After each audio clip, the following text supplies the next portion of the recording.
Welcome back to Grace Gospel Fellowship, and we're going to attempt to sing the national anthem together. It's my first time through on this, as all of you, and we'll do our best to follow along. Feel free to stand if you'd like and sing along with me, please.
For those of you who don't know, I guess you could be seated, pagans. For those of you who don't know, that was the Kentucky State Choir. And when they are at the Hilton in Lexington, Kentucky, they sing that every night at 11 p.m. It's become a great fashion. That's been shared this morning at clashdaily.com. We'll share it on our website. I'd like to ask you to bow your heads as we open in prayer. O God, our Father, thou searcher of human hearts, help us to draw near to thee in sincerity and truth. May our religion be filled with gladness, and may our worship of thee be natural. Strengthen and increase our admiration for honest dealing and clean thinking, and suffer not our hatred of hypocrisy and pretense ever to diminish. Encourage us in our endeavor to live above the common level of life. Make us to choose the harder right instead of the easier wrong, and never to be content with a half-truth when the whole can be won. Endow us with courage that is born of loyalty to all that is noble and worthy, that scorns to compromise with vice and injustice, and knows no fear when truth and right are in jeopardy. Guard us against flippancy and irreverence in the sacred things of life. Grant us new ties of friendship and new opportunities of service. Kindle our hearts in fellowship with those of a cheerful countenance, and soften our hearts with sympathy for those who sorrow and suffer. Help us to maintain the honor of the core, untarnished and unsullied, and to show forth in our lives the ideals of West Point in doing our duty to Thee and to our country, all of which we ask in the name of the great friend and master of all. Amen. If you haven't figured out by now, we've given that prayer on a couple of other occasions, but that is the cadet's prayer from West Point, the man I'm about to introduce to you. You know, I've often fantasized about taking an axe to Springfield. Well, we have a chance to send one there. Doug Truax is going to be speaking with you shortly. That prayer would be familiar to Doug. He's a graduate of West Point, and on his webpage it says that he learned about duty, honor, and country at West Point and went on to graduate from U.S. Army Ranger School, the toughest leadership course in the U.S. military. Doug heralds from New Mexico, but he's made his home here in Illinois now, and he's probably been shocked by the corruption and the disregard of leadership in this state. We're happy to have him here as a brother to speak to you about his campaign. Ladies and gentlemen, please give a warm welcome to our friend Doug Truax.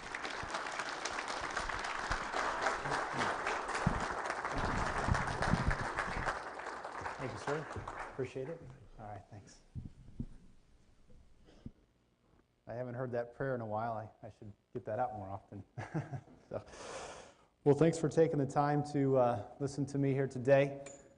Share a couple things with you about the campaign and what's going on. So the primary is March 18th, and we have one in Illinois. We have one of the earliest primaries in the country. I've been campaigning since last July, and so you run around, you do all these things, and you talk to people, and sometimes there's not a huge realization of what's happening, and so now we're here. It's right around the corner, and my life is very hectic. I started out in Wheaton yesterday, then went to Bloomington for a Lincoln Day dinner, and then I was in Galena last night for a Lincoln Day dinner in that county out there. So it's just, this rapid pace now. And so I'm running for United States Senate. And I got a primary opponent in State Senator Jim Oberweis. And then after that, Dick Durbin in November. All right. And so that's, why would I do such a thing? Why would I put myself through this, right? So, I love the country. When I was growing up in New Mexico, I had lots of different summer jobs, and one of them was I would hoe weeds in chili fields during the summer. It's a tough job. It's like detasseling corn. You've heard those kinds of stories about that. And then once in a while, it's 30 miles from Mexico where I grew up, and once in a while the migrant workers would come through and pick the chilies out of the fields, and it would be whole families of migrant workers, and they're going through in these bushel baskets on top of these toddlers' heads, and they're going back and forth to the bus and loading things up. And it occurred to me, here they are coming from a country 30 miles away. And there's no difference between me and them. I just happen to be blessed by God to be born in a different place. And I internalized American exceptionalism at that point. And I think it's what we all have to keep in mind here, that we're not an exceptional people. We just live in an exceptional system. And in a lot of ways, I think it's slipping away from us. And, at one point, my wife said to me, quit yelling at the TV, go do something about it, And so that's part of that is what's going on here as well. And I think that what has to happen in this place and time that we're in, we have to get to the realization that I think professional politicians like Dick Durbin are ruining the country, and I love it. And I can't watch it anymore. And I think that my background and what I do and who I am contrasts very starkly to him. And I think that's what we need now to get back to a place where people will look up and say, hey, we got to go a different direction. So it's about results. I was talking over there to some folks a couple of folks. Thank you, Tina, for getting me scheduled here, and thank you, John, for doing all this. But Tina and I were talking. I know Michael's here, and I think it was Tim, right, that we were talking to. And I said, we have to get better. If you're conservative, you have to get better about speaking out. We just have to. If as conservatives, if we don't win some elections, just forget the whole thing. We got to get to a different place here, because it doesn't you can, you can get mad and upset in your house, and if you don't go out and do something about it, you're just going to lose an election, and you got 2 more years of anxiety, And I just say this is a time where we got to step up and do some things differently, and really give it a shot. And I say, hey, look, we don't have to be combative about anything, but the thing I do now when I'm talking to people that don't, have a conservative background, or they're thinking differently about things, I say, hey, look, if you like the economy as is, then Durbin's your guy. If you like Obamacare, then Durbin's your guy. But if you'd like to do something different, we got to go a different direction. And I think it's as simple as that sometimes, So let me get into a couple things. I wanted to share just a few things with you as far as what I talk about out on the trail a lot, and then let you ask me some questions, and we'll go that direction. This is a time when we see a couple different things that have happened that really spur a guy like me on. I was really offended as a veteran when Durbin in 2005 stood on the Senate floor and read his prepared remarks and compared our troops to Nazis. Do we have other veterans in the room today? Thank you for your service. I appreciate it. I'm sure that was probably pretty offensive to you as well. And to have a U.S. Senator say that about our soldiers, I don't think that he's ever said anything half as offensive about the people that are trying to kill our soldiers. And so it just kind of puts in a mindset to me, and then the healthcare deal, and this is what I do for a living. I have my own company. We do medical insurance. We do benefit consulting for companies. And so I spend a ton of time on health insurance. And so I understand the healthcare system. I know Obamacare backwards and forwards. I wish I didn't sometimes, but I had to learn it for my clients so that I could get them through it. And I knew for a long time that we were going to get to a place where it was going to be very, very painful, and it's hurting a lot of Americans. And as we get into this next year with the employer side of Obamacare, it's going to get even worse. And that's a shame, but it's going to get even worse. And policy has consequences. This is how it happens. So that's what I do for a living, and to have Durbin emerge with some of his peers on midnight Christmas Eve 2009 with this kind of quarter-baked scheme that they're pushing on all of us, and it's really taken over a sixth of our economy, destroying the healthcare system as we know it. That's pretty offensive to me as well. And so those are some of the things I just said, I got to do something about this, and I got to make a stand, because as I see our country right now and the way things are happening, it feels to me like we're kind of stuck in the mud. I see it as top-down government control, these dark clouds hanging over our head. It doesn't have to be this way. We can get to a better and brighter future in all kinds of things. We could do it in healthcare. Anybody here think we could have a system that's more effective and less expensive in healthcare? Anybody? All right. It's possible. How do you do that? Here's some quick common sense ideas that I know would work. Right now we have 50 little insurance kingdoms across the country for the states. We need to open up competition across state lines for medical insurance. If you went to eBay and they told you could only buy something from somebody in Illinois, you'd think they're crazy. All right, so why do we let the federal government tell us that on insurance? So if you could buy a policy from Blue Cross Blue Shield of Kentucky that met your needs as an individual or an employer buying it for your employees, and they could sell it to you, you'd buy it. And that's how the price of everything has come down in our country, and the quality has gone up. But we're going the opposite direction as we go forward here. How do we get care to the uninsured? Pretty simple to me. We don't need to spend $1.6 trillion on Obamacare, and that's what's happening here. The Healthcare Reform Act, the Affordable Care Act, is nothing but unaffordable, and it's making it harder for the uninsured to buy. If they already uninsured, it was hard for them to buy it to begin with. Now it's more expensive. So we could, instead of doing that, we could build clinics in places where the uninsured actually are. We could let young doctors work off student loans there. We could let older semi-retired doctors help out as they were able to, get the care to the uninsured. Those two things right there are not necessarily conservative ideas. Those are ideas that I think all Americans, whether you're Republican, Democrat, Independent, you want to get the cost down and you want to get care to the uninsured. There's two common sense approaches. Now I could go into lots of different things. This is what I could go 10 layers deep and put you all to sleep on what I know about the healthcare system and how we could do it differently. But those are two big areas we could focus on right out of the gate that would solve the problem. On the economy, does anybody think we could have a more vibrant economy? All right, it's not that hard. All right, we're a very dynamic country, but what's happened is we've got the federal government in the way, and I think one of the ways that are in the way is an outdated tax system. We need to modernize and simplify the tax code and bring rates down for everybody, get money back in people's pockets. And so we're talking that language now of How do you get more money back to the people? Well, like we just said, you could get premiums down and deductibles down on health insurance, and if you lower tax rates, that'd get more money in people's pockets. And then something else, I put a press release out the other day. I said, federal regulation is so in the way right now. The Federal Register is up to 80,000 pages, and that's just the core document, and it spreads out from there. So why wouldn't we make every federal agency re-justify every federal regulation every 5 years? That would get them out of the way of businesses, okay? Because what's happened is the federal, 74% of Americans think the federal government's gotten too big. Okay, we know these federal agencies come to life and they never die. They just grow, and what happens is business owners, of which I'm one, my company, we've grown in the last 6 years from nothing to about $2 million in revenue and 12 people, so I understand what it means to grow a business and make things happen. But if you have the federal government regulation in your way, what you're going to do is you're going to hire less, and you're going to end up being less profitable. And then you've got less room to give raises. Anybody want a raise? It's just, we can get there, but the federal government is so far in the way, and that's the direction we keep going in. And I believe with Dick Durbin and his backward-looking policies, we're just not going to get there. They are actually blockading progress now, and so we've got to go a different direction now. Now, on the world stage, I believe that we can have a much more economically and religiously free world than we have now. All right, we have got to be we are the lone superpower, and we're going to be that for as far as the eye can see. I know China's got a lot of our debt, but that's just not going to happen. They're not going to overtake us. So we need to lead.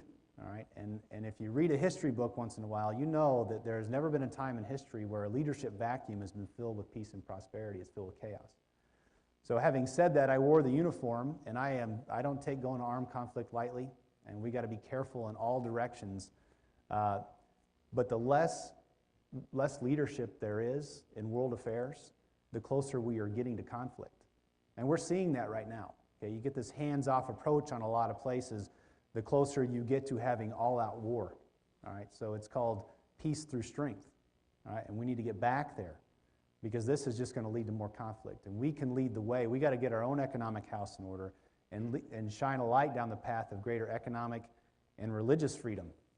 We sit in this great church in this great country, and we can talk about whatever we want to talk about, but there are countries out there that are so oppressive to religious freedom. And we as people of faith, I think for sure, need to recognize that, and we need to be aware that the policies that our political leaders enact here in this country have a huge impact around the world on religious freedom. And you need religious freedom to get the gospel spread.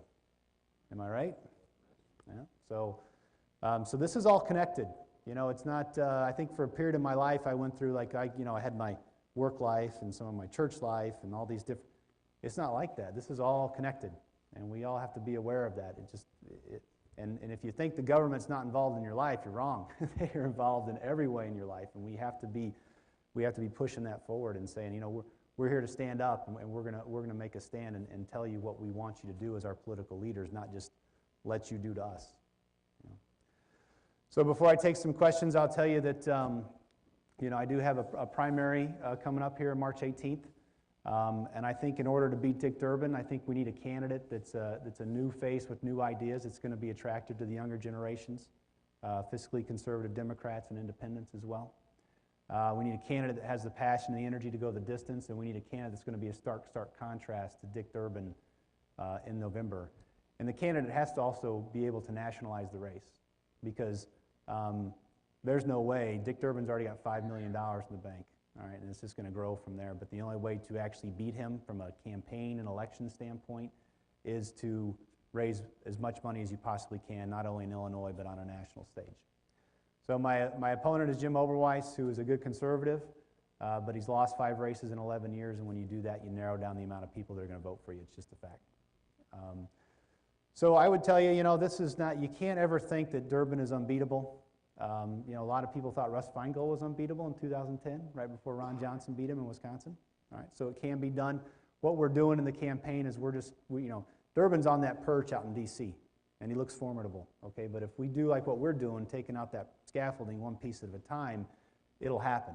We just have got to keep working on it. And what I need is, as you leave here today and you think, hey, it's a good guy, I'd vote for him, I think That's great. I got some literature for you. That's fantastic. And I would love to have your vote and your support. But I need 100 of your friends, too. I'm not kidding. I need 100 of your friends. So get out the Christmas card list. No. I'm on Facebook. DougTruax.com is where I got lots of videos and lots of different things. And so we are in a place now. It's definitely a tipping point. I've been winning a ton of endorsement sessions, and we got a lot going on, and Facebook is rampant, and it's all good. So we're really making it happen. I appreciate the opportunity to speak to you here today. I'd love to take some questions. How did you want to do this, John? Okay, all right, great. Any questions that we can get into here? Thanks for your time, by the way. I know you'd rather probably listen to John. Don't bet on it, Doug. If you do have a question, please come up and Doug will take it. Hello. Hi, I have two. Okay. The first is, when does human life begin? At conception. Excellent answer. Yeah, right. The second is, as a U.S. Senator, how would you stop the unconstitutional practices that Barack Obama is engaging in? Yeah. The president has been unilaterally changing Obamacare. I'm a big rule of law guy, and what has to happen. And I was at a forum the other day where this question was asked to Peter Roskam, who he's fourth in line in the House. And the answer is you go through this legal process of kind of suing. It takes a long time to do that. And so the really short answer to this is elections have consequences. Yeah. All right, and this is painful. Okay, I'm a rule of law guy, and we all need to be rule of law people. What we simply have here in society is a contract between each other. And if we let anybody, any citizen, including the president, just walk in into the press room and say, this is what we're going to do now. Not only does it degrade the rule of law, which our kids see and go, wait a minute, that's not, if anybody can just walk in and say, this is the law, but I'm going to do something different, then I should be able to do that too. Right? And that's not what we want. Okay, so it's a real problem. But elections have consequences, and we've got to turn a corner. If I beat Durbin, the Republicans have the Senate. And then we're 2 years away from a conservative president, and we could turn it all around and get back to the rule of law. So Congress can sue on these things, to the courts. It just takes time, and in the meantime, he's probably going to do a lot of stuff that he can just feel like he can do. Now, the upside of this is, like I said a second ago, the federal government is so big that he may be able to say something, but the reality of it actually happening are two different things. And I think we've seen this a lot in the president. He just thinks he speaks it and it is. Yeah. Okay, it doesn't necessarily happen that way in the real world. And that's the same holds true in the federal government. So the good news is he may be able to do all these things, but they can be undone like that because they're not law. So thank you. You're welcome. Hi, I have Yes. a ton of questions, but I only asked two. Number one, sorry, what will be your tactic? Because if you do win the primary, they're going to just hit you with a smear campaign. So that would be one. Yeah. And then number two, if you do become our next senator, how will you help our brothers and sisters in foreign lands who are being persecuted? Yeah, great. So on the smear side of things, I have some guys on my staff that are really great opposition research guys, which is part of the deal when you do political campaigns. And before they would take me on, they did the opposition research on me. And they're on board. So I don't have something in my background. I've got some speeding tickets and stuff like that, but I don't have that. So but it comes down to people go, well, and the other side will lie. In a lot of ways, if you're not held down by any morals, then off you go, right? So, but the truth prevails. Okay, I know that in my personal life, and I know that people. There's a growing unease out there, not for the politically active class, but the people that would vote, that we get close to the general, that this is not right, and there's some things going on here, and I think it would work against them, that if they just came out and started lying. I'm not going to take it. I will push back and say, that's not true, that's not true, that's not true, and push, push, push. Some people may believe it, but I also think that there is it's just like we were talking about a second ago with the president, and then Durbin just making stuff up. Okay, they can say one thing, but if the reality of our lives is over here, everybody knows it. It's just getting yourself to admit it. And some people won't come out and say it. They have maybe voted in this direction before, but that's why we have a polling place, and you can go in there in private and vote. And you may have done one thing for a lot of your life, but then suddenly you go, I'm going to do something different. And that's part of what I have to do here. Because frankly, you have to get, I can inspire the base. There's no doubt about that. I got a lot of my background, and that's happening right now. But you have to get to a place where there's a lot of people that have voted for Durbin in the past. They're going to have to say, this is not right, and we're not. And I actually think, maybe I'm overly optimistic, but that smear campaign worked against them. As far as the religious freedom, as a committed follower of Jesus, I understand the importance of that, and I'm going to have a really high priority on that. You probably won't hear me make it a huge part of the campaign, just to be real upfront with you, but it will definitely, I'll talk about it. But when I'm in, it's going to be, we have an opportunity as a country, because we are a superpower, to weigh in a lot of places in a lot of different ways. And,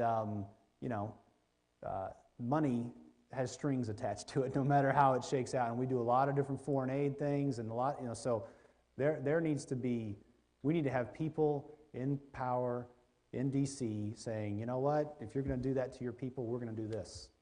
And we need more religious freedom around the world, because that leads to all kinds of other freedom. And I'll be pushing for that hard, believe me. Yeah. Thank you. Thank you. Yeah. Future Senator Truax. I like that. Yes, I do too. I do too. As I see it, there isn't going to be anybody in this room that doesn't know you're a good man, that you're probably the right guy for the job.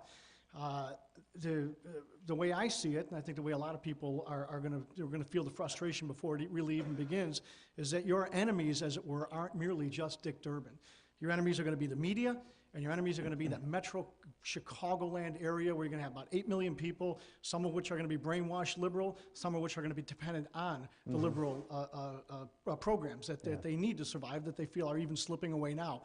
So how are you going to reach those people? Yeah. Because Because 95% of Illinois may vote red, but that heavy concentration of blue tends to shift things. Sir, if I offered to give you my little pocket constitution, could you shove it under Dick Durbin's nose for me, please? Right, Thank you. right. Yeah, all right. So the overall approach then, and I think as far as the media goes, for now and hopefully the foreseeable future, I think they're sensing a story, so they remain somewhat neutral, and we'll try to hold that up as long as we can. But I don't. This is where the media can do what they might do, and hopefully they won't, but maybe they will. But then it resides on us. It goes back to what I was saying about the work side of this. We can't be, as conservatives, we can't continue to be outworked. We've got to make sure that we get to spread the word, So to the degree that the media might beat up on me, but then people that support me don't tell their friends and family and push it around, we'll get beat. We have to get that has to equal out on some level, and it can. We just have to push it. We have to make it happen. As far as Cook County goes, and the demographics of the state, the reason that Pat Quinn is our governor is not really because of Cook County. See, what happened in the last, and this is a midterm election, so it's not a presidential election, so it's different. The previous midterm before the 2010, you had to look at Cook County turnout. To the next, to 2006, 2010, it was the same. Collier County turnout to 2006, 2010 was the same. Downstate turnout was down 3.9%. So what happened there? I don't think, Brady was a downstate guy, but I don't know that he worked hard enough. And he should have been, I think he should have been hitting Cook County harder, there's no doubt about that, and I think he'd say the same thing. But for whatever reason, he wasn't as accepted downstate as you thought as he might. Now that's where I feel really good about what's been going on, because I've been all over the state, and because I have, because I am from a small town in southern New Mexico, and I'm frankly not some really rich guy up in Chicago my whole life, it helps for downstate. And so I'm going to be even in downstate. I know that for sure. And I think I may be up a little bit more. So the demographics of this from Cook County to downstate, I think it's going to work in my favor. But having said that in the general, I am going to make it a huge effort to get into Cook County and make sure that everybody there, no matter who you are, understands that I know that I would be everybody's senator, not just here in this room or wherever I go that people are like, yeah, go, you know. But you got to go and you say, hey, this is who I am, this is what I stand for. Just because of the different organizations I'm involved, I go to Compass Church Evangelical Free in Naperville and part of C12 and different things that I do. I'm very close to all the influential black pastors in the city. And so that I'm looking forward to having that conversation, you know, and saying, hey, as far as I can tell, you're socially conservative, don't like the results. Dick Durbin killed the D.C. Opportunity Scholarship Program in 2009 that was saving a lot of kids in D.C. from failing schools. Do we think he cares about the kids in the inner city who now 2 generations of inner city kids have been devastated? Does he care at all? No. So what are we doing here, right? And so I think I want to make that case. And, you know, we'll see what happens. You know, I think it's worth making, though. I'm going to steal the mic for the last question because we're running low on time. I do want to say that I truly appreciate the way you spoke of your primary opponent, Jim Oberweis. I think that you mentioned he's a good conservative, but this is his track record. And I know, looking at the landscape and seeing how bad things have gotten in the last 6 years, personally, I'd rather see an Army Ranger go to Washington than you know, an ice cream man. So that's where I'm at. But I did want to ask you something, Doug, and maybe you could share it with all of us. Hey, we've gone way beyond the point where your duty is simply to vote and to vote your Christian values. And I think, especially in this state, it's a death spiral state. And if there's any hope, we're going to have to do more than that. So I'm going to leave you with the last word, and then we'll close in prayer, about how people can actually get active in helping you, not just maybe financially, but door-to-door foot soldiers. But before I do that, I wanted to mention something about what you just mentioned about the inner city. Recently, an Urban League report came out that said as high as 92% of our black African-American males in the city of Chicago are unemployed. Yeah. And only 38% of those young men will achieve a diploma. No one is really talking about that. You mentioned the 2 places that we have in common with those black pastors, and that's one, they believe in traditional marriage, and the other thing is school choice, hope for their children. That's right. So I admire the fact that you're willing to talk about that. So I guess my question to you in closing is how can we get involved? How can we get out in the street and help you? Yeah, thank you. Beyond just voting for you. Yeah, well, thank you for having me here today. And I have some cards back here you can take, and it's got the form to fill out and send in. Easy enough to go to my website, dougtruax.com, and say what you'd want to volunteer for, because we are definitely in that stage. Tina and I were talking about now's the time. We've got hundreds of thousands of these little walk cards that you got to go and give to, spread across the neighborhood and everything. And so the logistics of getting those out as well. Financial's a big side of it, trying to get up on TV, so donations. I spend a lot of my time fundraising. That's just what this deal is. But it really is, I wasn't kidding when I said, if you could just tell 100 of your friends, you just got to spread it around. If you think that I'm worth voting for, you got to tell your friends and family. And that's where I think a lot of times conservatives, we just get, okay, I've made up my mind. And then we move on. Well, that's not what we got to spread it out, and we got to make it happen. So that's the biggest part. So, yeah. Ladies and gentlemen, please give him a warm welcome, and thank you for coming out. Thank you. Doug Truax. Thank you. I appreciate that.